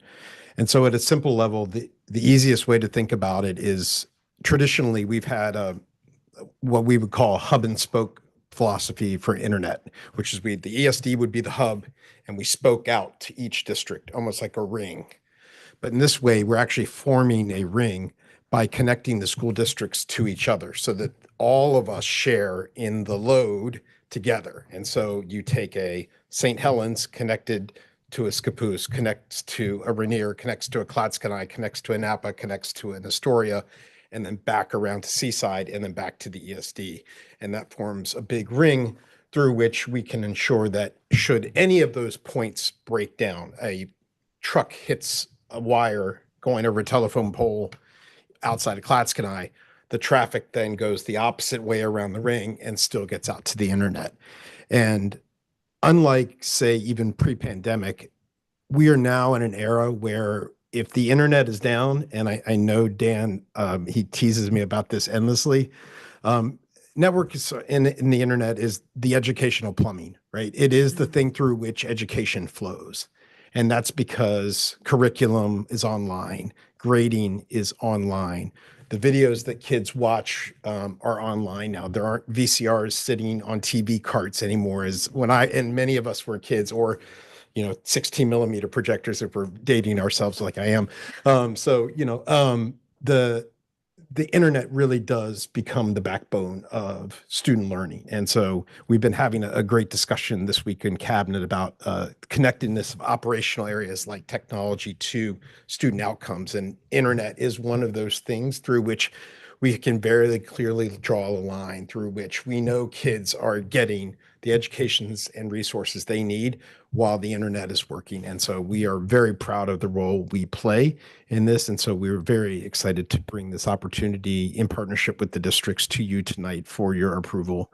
And so really appreciate that opportunity and the willingness of our districts and the board to take this leap together and put together a network that really does serve kids in a really amazing way. And I would be remiss if I did not say that Mist Elementary School is one of the many schools in Oregon that did not have fiber connectivity, and the only school in our region that did not have fiber connectivity up until this project came along. And so that is probably of 5 years of work of effort since I started here to figure out how we get Mist fiber connected, and that will be the outcome that I am most proud of out of all of this is the 30 or 40 kids that are in Mist Elementary. And it's a cool little school because I visited when we got it Starlink, and happy to take Starlink away now and move it onto fiber and move it along. So really appreciate the time and happy to answer any questions the board may have.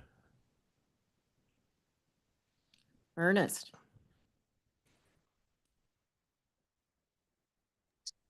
There you go. Hey there, Stuart. This makes me just as excited as it makes you. So what you're describing is the root ring, correct? The route ring, yes, sir. Yeah. Yep. Yeah.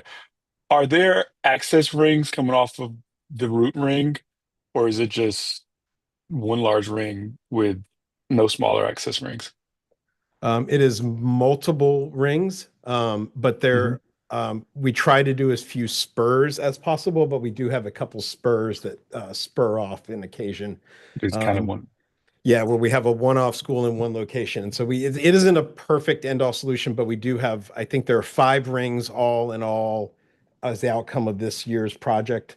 And then there's the 6th ring, which we built this past year, which is coming online now through Gaston, from Northwest to Forest Grove to Gaston to Yamhill Carlton and back around to our connection point at Clackamas CSD. So we'll have 6 rings all together. Without getting too technical, we don't get into the same space as sub rings like an internet provider may do in a community when they're trying to connect households. We're mostly right now trying to connect the districts. And long term, if we can get to a point where we can do sub rings connecting schools, even better. But right now, our focus is getting the districts connected. Totally. Okay. Thank you for that. And any other questions from board members? Ernest, I'm glad you asked a question because it answered half of my more technical part of the question. I'm curious for the federal E-rate process. Are we at in any way at risk for losing federal funds? Like, was this part of like the IRA package? Like, are these set in stone? Are we worried about any federal funds being clawed back? Not worried about being clawed back. I am worried about the Supreme Court ruling. They did hear the case in front of the Supreme Court about a month ago, maybe a little less. But that we are expecting a ruling by June, like with most cases. I did, as a reassurance, I read all the contracts just to make sure there was an out clause for us should the federal government in any way, shape, or form, whether that be the Supreme Court or executive order, decide that E-rate is suddenly illegal after 40 years. And then we also ran it by Miller Nash, our counsel, to make sure that my read of the contract was as good as I thought it was, and it was. Jeff gave us a good sign off on that, and so we have an out should we need it. So we're not dependent on the funding, but we are hopeful that the Supreme Court will see the value in E-rate that it's brought to schools and libraries and health institutions across the nation, red state and blue, regardless of politics. And in which case, then we get to move this forward. If not, then every school in the country is going to have some really difficult decisions to make about budget around the internet. Thanks. And a really brief follow-up. I happen to live in Hillsborough, and I'm lucky to live in an area that is served by Hillsborough Highlight, which is a publicly owned internet provider service. And so to follow up to the previous question, if we ever get to the point where we're doing local community rings, I noticed a variety of privately owned providers responded to this RFP. Is there any movement within the ESD's jurisdiction? You know, you mentioned comparing internet to plumbing. You know, I'm of the professional view that we should consider this a public utility in this day and age. Do we see any additional appetite for publicly owned assets and publicly owned provider options for the ESD outside of just Hillsborough? Yeah, outside of Hillsborough, there's a broadband action teams by every county. Yeah. So we are attending all the meetings of the Columbia County BAT, which just got spun up. They're a BEAD awardee, and BEAD's the federal money that's coming through the Infrastructure Act to instill local broadband for communities and households. So we're watching as part of that. They are including schools and the ESD as part of their work and trying to map out how we are included in that. We're considered community anchor institutions under that law, which are not subject to that, unfortunately. So we do not get to directly qualify, but we can in partnership. And so we will continue to seek out every partnership we can along the way. Okay. So I'd love to pick your brain another time, but for the sake of everybody else, I won't ask any more technical questions. Absolutely. So it's up on consent. So Stuart. We're having a procedural back channel here because we believe that this has already been approved in the consent, even though this is a fantastic conversation. Yeah, I requested that, so it must have been. It's okay. I don't know where I read You it. got an old I got draft. it. I got old. So that's how come you were surprised that I called you up, but you handled it very well. You have. And I saw kind of people looking around at, but it was on them.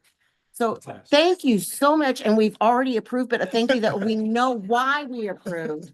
And we are so, yes, and we are so fortunate that, that you've been able to figure out these rings of, so I apologize. I apologize profusely. I was excited to have the opportunity, even on the spur of the moment. Very, very well. Yeah, I know. He handled it very well as I called you up and you obliged. But I did see that there were differences on. So anyway, thank you very much, You're welcome. Stuart. Thank you for the support tonight. So thank you. All right. How about administrative reports? Are they still on that? Are they still on the agenda? How about them reports? They are, Madam Chair. Yes, just a couple things here that I would just mention very quickly. I'm happy to take any questions and obviously don't want to spend a lot of time on these reports. They're wonderfully done. We do have outdoor school up and going. We are in our third week now fourth week of running camps. They are just awesome. They're super fun. There's one right down the road here.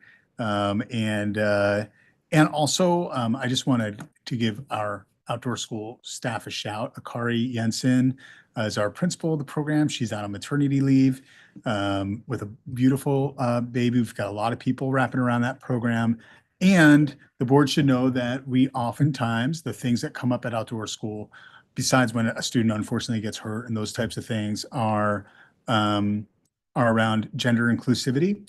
And our staff are doing a great job dealing or not dealing, really engaging with people with concerns. But I just want the board to be aware that that is something that is hot and heavy oftentimes when we field questions about outdoor school from our community, and our staff are doing a wonderful job. And if the board is ever wonders about where our stance is as an agency on that or how we're supporting that, the outdoor school website has some videos. It's really very wonderfully done. So I'll just point your attention to that, and after that, I'll take any questions you might have. All right, any questions from the board? Right, thank you so much. Okay, moving on to action items now. First one is approve early intervention, early childhood special education, and regional inclusive services contract designation. Jordan, thank you for joining us. Yes, thank you for having me. It is really nice to see all of you, and it's nice to be here in Seaside. I love this facility, and I'm going to try to get done with this agenda item quick so I can take a picture of the sunset. I'm kidding. I'm kidding. In your packet, you have an executive summary that describes the regional inclusive services and the early intervention, early childhood special education programs. And that is the important part. And so I'd encourage you to read that when you get a chance, if you haven't already.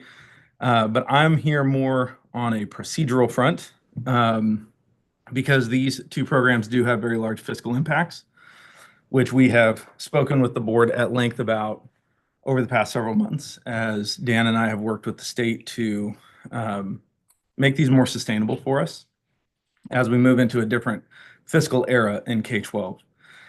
Not having the kinds of supports that we had over the last 4 years to sustain some practices at the state that have become challenging.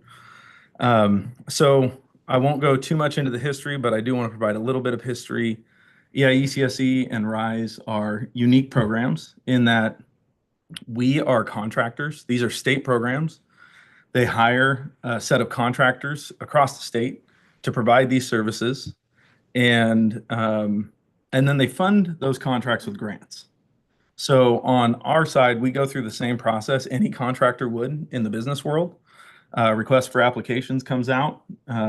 Stacy and Kathy put together, our executive directors of these two programs, they put together applications with their teams, and then we submit those applications to the state, and we have to compete for this work. Where we're not typical is that in a normal contractor environment, there is payment defined. Both parties agree. Those of you in the business community, you understand consideration in a contract. In consideration of us providing this service, the state will provide X number of dollars, and that's how that works.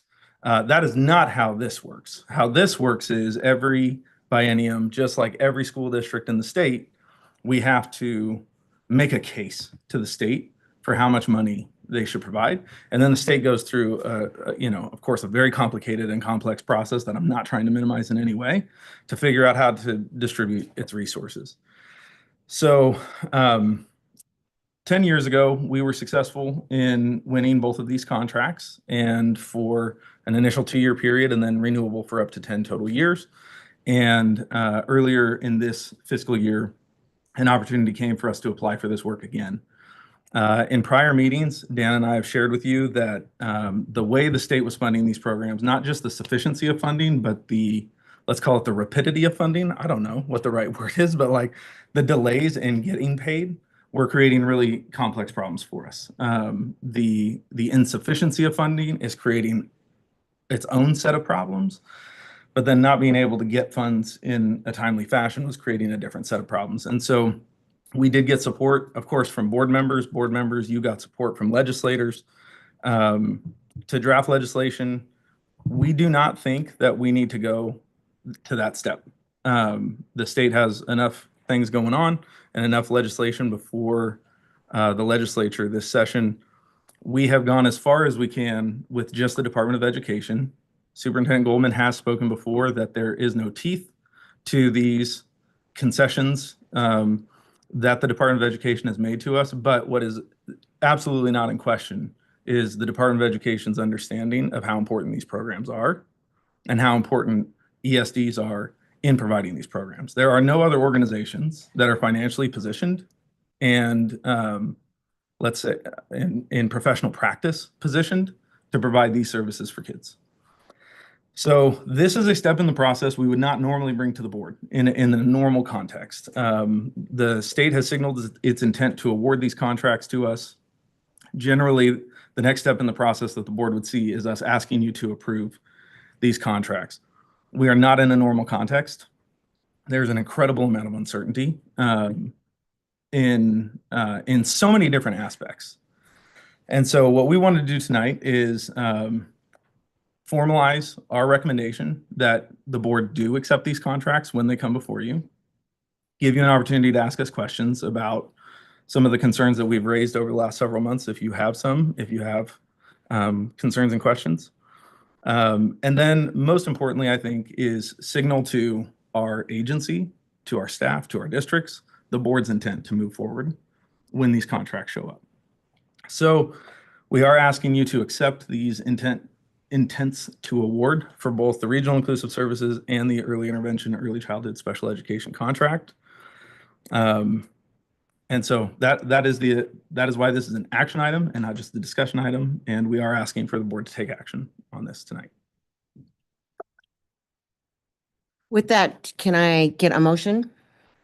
I move to approve the acceptance of the 2025-2027 RIS and EIECSE grant awards for Region 8 as presented. A second. A second. All right, it's been properly moved and seconded that we approve the Early Intervention, Early Childhood Special Education and Regional Inclusive Services contract designation. With that, is there any discussion? Paul? Thanks, Jordan. I've commented before on how important it is. I think that this work gets done and how important it is for our communities. And I certainly appreciate all the efforts that have been made.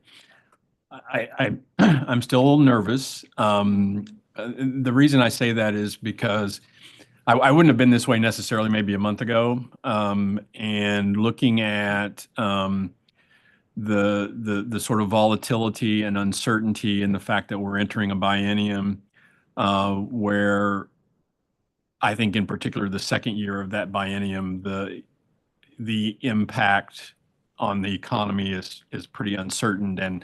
And we've been in situations before in the state of Oregon where in the middle of bienniums we've had to pull back, funding that had been awarded.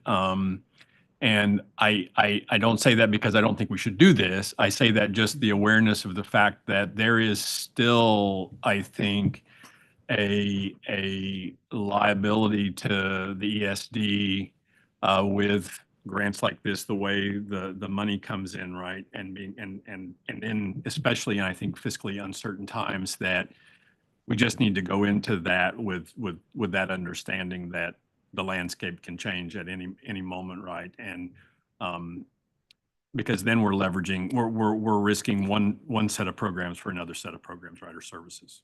So. Thank you. Any other discussion? Can I address a piece of that? Sure.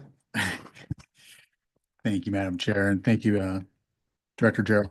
So everything we do has risk, right? We're in the land of being contracted and funded by the state. We can't bake sale our way out of these types of services, right? We have raised the alarm bells quite significantly in the state. And by we, I mean like the collective we. Jordan and I have been moving in spaces, and probably people are really sick of seeing us in EIECSE and RISE spaces, not because of the liability, because we care about what we're doing here. And Becky and Maureen, especially, and Dorian as well, have moved a lot of mountains in the legislature to get pressure into this system. I believe and I will say this too about the department. Tennille Weatherall is the chief of staff at the department. She was an ESD superintendent. She is highly committed to special education issues and special education. This is very complex stuff. The reason why we haven't been paid with 8-month lags, et cetera, isn't because people don't care. It's because the bureaucracy is such that it is intractable. She has done amazing amount of work on our behalf. And I feel like she has tried to meet us as far as she can. We believe them when they say they're going to be able to get funds out. This is a big issue in the governor's office as well. So there's just a lot of like, we're going to get contractors paid better. So our biggest concern here is that we can't carry 8 months of payroll. Like we just can't pay people. And so this promise in the chart that's in your packet on disbursement of funds by August 1st, I believe we have the best intent of the state government to make that happen. And I would also say that we have Representative Ben Bowman, who has committed that he would take this issue up if needed, and that's because of the work of the board. And so I think we're in the best position we could possibly be in. And if we wanted to get all the way there with guarantees, it's just not going to happen. And then we're not providing the service, and I honestly don't know who else can provide this service at this level. We have an amazing staff, truly, who care so much, and so that's why we're bringing this recommendation forward to you. And yes, we are going to take on some risk, as we do with most things, but we think that we're in a much better position. Good. Yeah, thanks for that. And I in no means that it's acceptable risk as far as I'm concerned. I just felt like I had the need to verbalize that. I appreciate it. So I was probably more nervous even before some of these things, just simply because we have just seen how the state does funding. And everything that's been said here, we are the people to do the work. This is for our most vulnerable population. It is so important that we do this work. We have qualified staff. We need to be in this space. We need to be in this space for our children, for our families. So it is worth that risk to do that. And we're taking care of the various parts, but we cannot let up. We have to keep, when we talk about accountability in this state, we have, and I know it's difficult, and I know but we have to keep, and I am glad that we have made friends in the legislature, because they're appalled when they hear that we are doing this work and that we're not getting, paid until 8 months later, let alone that there are not enough funds that are going toward this work to begin with. So those are two separate items there. And our staff needs to know that we are championing this, because it is so important to our kids and families that we champion this. So with that, I wish I felt 100%, but in my book, this will be a trust and verify. And I appreciate all the work that the staff has put into this, and for the superintendent yourself have put into this. But as a board, this is a big one for us to be taking this on as a district. So, all right. Any other discussion? With that, I'll call the question. All those in favor of the motion signify by saying aye. Aye. Aye. Aye. Any opposed? With that, the motion passes unanimously. Thank you, Jordan. All right, next up, adopt resolution 25-009, licensed appreciation week. Catherine gets to join us again. Oh, and we've got some honored guests.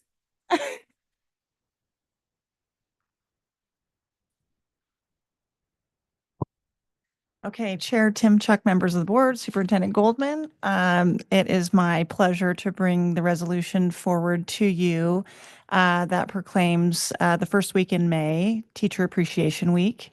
And we have a unique and wide breadth of different types of educators that fall into that teacher group. And we have two of our very own teachers here, and I thought it was important to, and I appreciate you sticking it out for the meeting. It was important to recognize Vanessa and Ginger's leadership in the NWEA for this special week coming up. I don't know if you'd like to add anything. No, I just want to say hi. I know I've given a lot of public comments, and here I am in person. I also am a real person. And just a shout out to our licensed staff. We say educator to include, speech therapists, occupational therapists, physical therapists, folks from our autism teams, and I'm sure I'm missing Outdoor a lot more school. folks. Behavior specialists, special educators. Yep. So yeah, it's, tough work, but we do it because it's rewarding. And it takes a certain person to do it. And so it's a nice time to be recognized. And if it's okay, if I could read the resolution, or if one of the board members would like to read the resolution as part of the record. Welcome. Okay. Resolution 25-009, a resolution of the Board of Directors of the Northwest Regional Education Service District in Clatsop, Columbia, Tillamook, and Washington counties, or in Oregon, proclaiming May 9th, 5th through 9th, 2025 Licensed Employee Appreciation Week. Whereas teachers mold future citizens through guidance and education, and whereas teachers encounter students of widely differing backgrounds, and whereas our country's future depends upon providing quality education to all students, and whereas teachers spend countless hours preparing lessons, evaluating progress, counseling and coaching students, and performing community service, and whereas our community recognizes and supports its teachers in educating the children of this community, now therefore be it resolved that the Northwest Regional ESD Board of Directors proclaims May 5th through 9th, 2025 to be Licensed Employee Appreciation Week, and be it further resolved that the Northwest Regional ESD Board of Directors strongly encourages all members of our community to join in personally expressing appreciation to our teachers for their dedication and devotion to their work. And the resolution will be effective upon signing. Is there a motion? I motion we adopt the resolution. And Chair, second. All right, it's been properly moved and seconded that we adopt Resolution 25-009, Licensed Appreciation Week. Is there any discussion? I'll just make a quick Yeah. comment. I mean, Vanessa, thank you for sharing last month, Ginger, this and the passion, the fire for serving kids and delivering services is very well felt by the board, and just wanted to directly thank you both for all that you do for our children. So thank you. And I'll just say, I wish there was something that we could show greater appreciation. I wish we could buy you all a new car and give you an, but since that's not, I just hope you can feel our heartfelt appreciation. And I just want to say from me, I'm so sorry that you have to keep saying that we're real people. And if you ever feel from me that you are not being treated as a real person, I'm very sorry. And I apologize if you have ever felt that way, because I know very, very well when I go in and visit how real and the work that you do on a day in and a day out. And so I so much appreciate you being here with us this evening and sharing.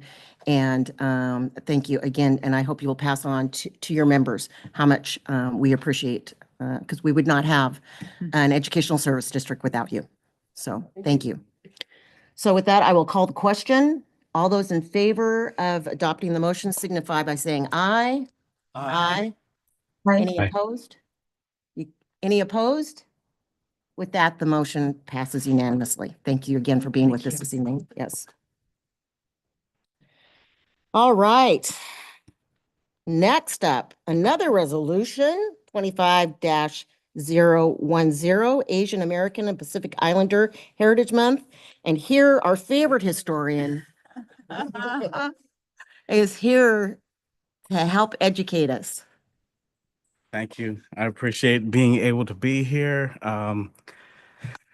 This is a resolution related to Asian American and Pacific Islander Heritage Month. I'll read the resolution. One of the exciting opportunities for our team has been researching, as usual, the various ways in which we can implement action behind the words that we're sharing. And there were some new resources that we were exposed to this year that we're excited about digging further into. And those are on the following page, but I'll share our resolution. Asian American and Pacific Islander Heritage Month is a time to recognize the vast and diverse contributions of Asian American and Pacific Islander individuals, past and present, to our country's history, culture, economy, and society. And the recognition of Asian American Pacific Islander Heritage Month began in 1978 as Asian Pacific Heritage Week, later expanded to a month-long observance in 1990 and officially designated in 92, commemorating milestones such as the arrival of the first Japanese immigrant on May 7th of 1843 and the completion of the Transcontinental Railroad May 10th of 1869, built with Chinese immigrant labor. The history of Asian American and Pacific Islanders in the United States has been shaped by both contributions and struggles, including exclusionary immigration laws, internment camps, systemic discrimination, and contemporary racial violence, yet also remarkable achievements in education, the arts, sciences, business, public service, social justice, and advocacy. In the Northwest Regional ESD serves a region in which Asian American and Pacific Islander communities comprise 10.7% of students, 3.6% of faculty and staff, and 16.8% of residents in Clatsop, Columbia, Tillamook, and Washington counties. And Asian American and Pacific Islander communities represent over 48 ethnicities, speaking more than 300 languages, and bring unique stories, traditions, perspectives that contribute to our collective learning and growth. The Asian American and Pacific Islander communities continue to face ongoing racial violence, xenophobia, and systemic barriers in areas such as education, in healthcare, and economic opportunities, necessitating proactive measures to ensure equity and inclusion. And we affirm the importance of fostering culturally inclusive learning environments where all students and staff can engage in meaningful education about the contributions and experiences of Asian American and Pacific Islander communities while addressing racial injustices that persist today. So now, therefore, be it resolved that the Northwest Regional Education Service District is committed to fostering equitable and inclusive learning environments, and Asian American and Pacific Islander students, staff, and families across Clatsop, Columbia, Tillamook, and Washington counties. As part of this commitment, NWRESD actively supports educational initiatives, professional development, and community partnership that amplify Asian American and Pacific Islander voices, histories, and experiences. Furthermore, the Northwest Regional ESD recognizes May 2025 as Asian American and Pacific Islander Heritage Month and commits to celebrating, honoring, and uplifting the voice of Asian American and Pacific Islander students, staff, and families, encourages learning and action by supporting policies, curricula, and professional development opportunities that highlight Asian American and Pacific Islander histories and experiences, calls upon educators, students, and community members to take concrete steps towards equity by addressing racial biases, advocating for justice, and fostering environments where Asian American and Pacific Islander individuals feel seen, heard, and valued. Supports community partnerships that strengthen opportunities for Asian American and Pacific Islander representation and leadership, mentorship, and educational spaces, and urges all individuals to participate in celebrations, educational events, and community activities that honor the achievements, resilience, and cultures of Asian American and Pacific Islander communities.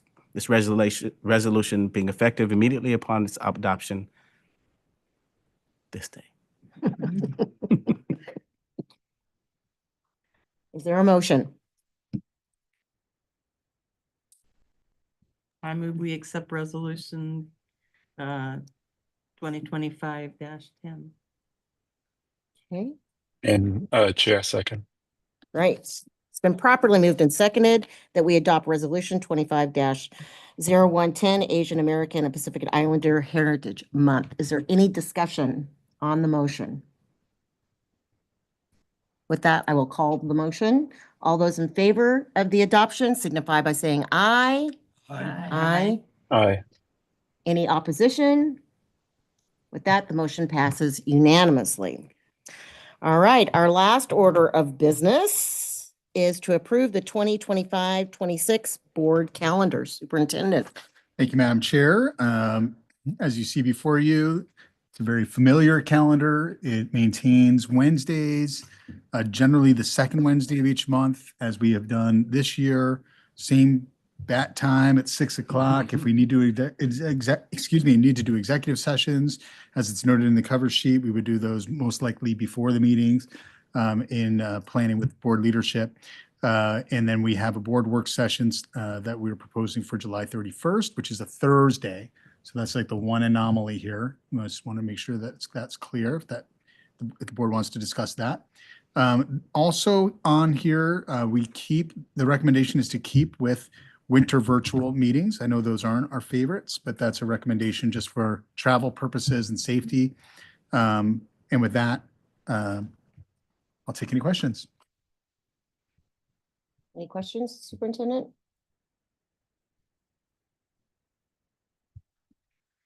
I would just like it, for the record, that when we do have our summer retreat, a work session, I guess what we call it, a work session, that we do have a discussion about, how the hybrid work, how it all works out for everyone, or in person, just so we could just address it and everyone kind of be on the same page. So I just open it up with I'm fine with adopting this, but also just keeping it open for maybe some discussion on place or how we handle the meetings. All right, is there a motion? I move we approve the 2025-26 board meeting calendar as presented. All right, it's been properly moved and seconded that we approve the 2025-26 board calendar. Any discussion? Seeing none, call the question. All those in favor signify by saying aye. Aye. Any opposition?